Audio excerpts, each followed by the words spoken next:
Bonjour à tous et bienvenue chez Jurassic Knack. Alors aujourd'hui dans cette vidéo, je vais vous présenter ma dernière acquisition. Bon, c'est une acquisition qui date de quelques mois, mais ça reste quand même ma dernière acquisition. Alors il s'agit d'un python birman. Pop. Tu sais pourquoi j'interviens dans cette vidéo? Parce que je vois ton certificat de capacité et ton AOE. Parce que tu n'es pas sans savoir que cet animal, entre autres, est considéré comme dangereux depuis le mois d'août 2004. Donc, capacité AOE en France. Rassurez-vous monsieur l'agent, j'ai tout ce qu'il faut en ma possession.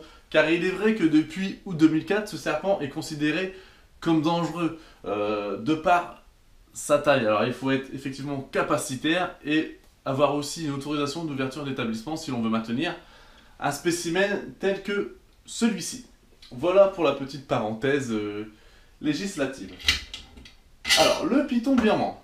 Alors il y a quelques années, le python birman était une sous-espèce du python mollure. On l'appelait donc Python mollurus bivitatus. Et là, depuis quelques années, il est devenu espèce à part entière. Donc Python bivitatus. Alors il fait partie des plus gros boïdés.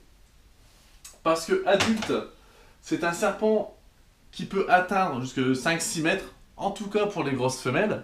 Les mâles, eux, ont une taille beaucoup plus modeste, puisqu'ils mesurent, allez, 3,50 m. 4 mètres vraiment pour les plus gros spécimens. C'est un serpent qui est d'origine, qu'on retrouve en Asie du Sud-Est et qui va fréquenter les milieux tropicaux et aussi les marécages, en fait, les milieux humides. Mais on n'en retrouve pas qu'en Asie, on peut aussi en retrouver dans les Everglades, dans le sud de la Floride. Alors cette population-là n'est pas naturelle, c'est une population qui a vu sa croissance augmenter de par les abandons et de par le fait que le climat là-bas est propice en fait au développement de ce serpent, tout simplement. Alors c'est un vrai problème là-bas, c'est un vrai fléau parce qu'il va décimer des espèces de rongeurs, des espèces même de cervidés, il me semble, endémiques. Et point de vue écologique, voilà, ça pose de réels soucis. Comme vous pouvez le constater, ce spécimen n'est pas de phénotype sauvage, c'est un hypomélanistique, c'est-à-dire qu'il a très peu de mélanine, d'où la clarté en fait du pattern. Voilà. Parce que c'est une espèce qui est énormément reproduite, notamment aux États-Unis et dans le reste de l'Europe. Et donc il existe énormément de mutations. On peut citer parmi elles bien sûr les hippos, comme celui-ci, l'albinos, hyper connu, les mutations de pattern telles que le green.